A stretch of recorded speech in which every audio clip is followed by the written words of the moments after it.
Originally আমার professional career start হয় আসলে আমার বিয়ের পর, যেহেতু আমার হাজব্যান্ডও একজন মিউজিকের মানুষ, উনি একজন মিউজিশিয়ান।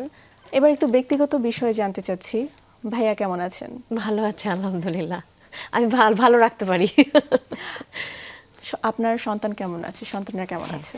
খুব ভালো আছে, এবং প্রত্যেকটা মানুষ আসলে আমি কি বলবো যে মিউজিক্যাল মানুষ, কারণ আমার দুজনই এত আমার কাজের এত অনুকূলে সব সময় এবং কোঅপারেট করছে সব সময়। সো আমরা পুরোটাই আসলে একটা মিউজিক্যাল ফ্যামিলি।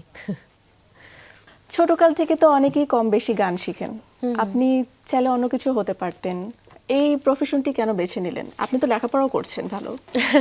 আসলে গানটাকে যে প্রফেশন হিসেবে শুরুতেই বেছে নিয়েছি তা না, ছোটবেলায় শখ করে করেছি। আমার মা দেখা গেছে দুপুরবেলা ভাত খেয়ে আমরা ভাত ঘুম না দিয়ে বাসা থেকে বেরিয়ে গেছি মার সাথে। তো কি করব, মা আমাকে শিশু একাডেমিতে ভর্তি করিয়ে দিলেন, যে ওখানে আমার মারও একটা ফ্রেন্ড সার্কেল হলো, আমারও একটা ফ্রেন্ড সার্কেল হলো, বিকেলবেলাটা ভালোই কাটলো। তখন কিন্তু গানটা নিজের জন্য করেছি বা ফ্যামিলি মেম্বার্স যারা পছন্দ করেন তাদের জন্যই করেছি। কখনো যেটা প্রফেশনালি এটা নিয়ে এগোবো সামনে, এটা কিন্তু ছোটবেলায় পরিকল্পনা করিনি। তারপর যখন রিয়েলিটি শো থেকে টেলিভিশনে এলাম, যে আমার মনে হলো যে আমার সামনে আমার অডিয়েন্স তৈরি হয়েছে এবং তারা আমার কাছে গান এক্সপেক্ট করছেন, শুনতে চাচ্ছেন।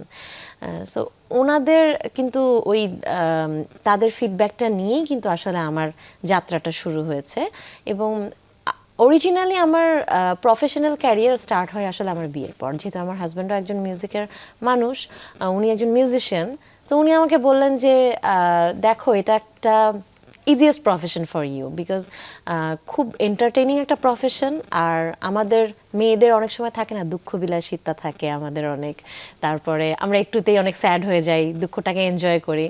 সো ওই জায়গাটা কিন্তু আসলে নাই, কারণ আমরা একটা এন্টারটেইনিং একটা ইন্ডাস্ট্রিতে কাজ করছি, এবং আমাদের কাজটাও কিন্তু ওরকম এন্টারটেইনিং। আমরা শো করতে যাচ্ছি, ঢাকার বাইরে যাচ্ছি, দেশের বাইরে যাচ্ছি, সেই জায়গাটা বেরিয়ে আসছি, সেই জায়গার মজা মজা খাওয়াগুলো খেয়ে আসছি।